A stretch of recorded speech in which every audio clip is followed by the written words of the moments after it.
রাস্তার ধারে স্তূপাকারে পান সাজিয়ে বসে আছেন বিক্রেতা। বাজারের পরিধি ছোট হলেও মাত্র 4 ঘন্টার ব্যবধানে প্রায় অর্ধ কোটি টাকার পান বিক্রি হয় এই হাটে। 45 নেন, টাকা হয়ে যাচ্ছে। আচ্ছা 50 টাকা নেন। এক শ্রেণীর মানুষের কাছে পান সুপারি দৈনন্দিন জীবনের এক অন্যতম অনুষঙ্গ।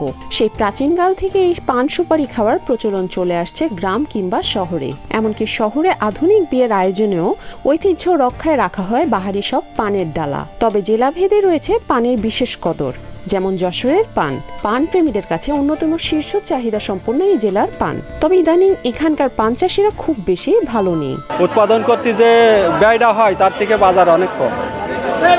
যে পান 145 বেচেছে, এ পান 200-220 টাকা বেচলে আমাদের কৃষক আর কি দাঁড়ায় থাকতে পারে। যশোর অঞ্চলের সবচেয়ে বড় পান হাট বসে বড় বাজারের পাশে পানহাটা রোডে। প্রতিদিন প্রায় অর্ধ কোটি টাকার পান কেনা বেচা হয় এখানে। বিভিন্ন অঞ্চলের পান চাষি ও ব্যবসায়ীরা ভিড় জমায় এই হাটে।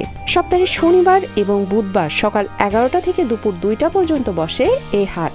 শনিবারে 50,000 টাকার মাল কিনি, বিক্রি হয়ে যায়।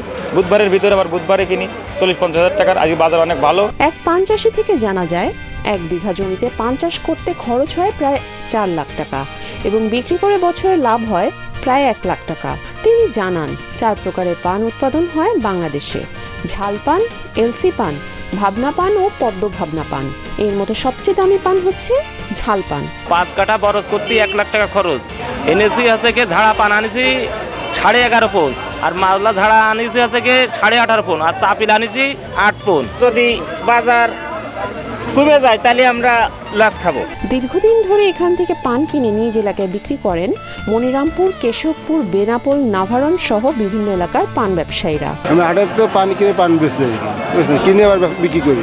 মানে কিনে আসতে পান আছে 100 টাকা, কিনে আসতে দেখা 10টা বিক্রি করবো, 5টা বিক্রি করবো। পান কিনেছি আমি প্রায় 70,000 টাকার মতো।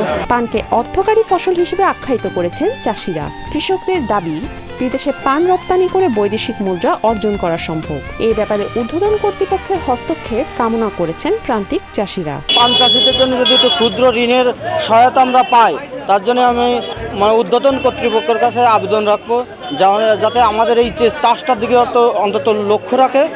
তাহলে অর্থকরী ফসল হিসেবে এবং বাংলাদেশের অর্থকরী ফসল হিসেবে এটা চিহ্নিত হবে বা আমরা বিদেশেও এটা রপ্তানি করতে পারবো।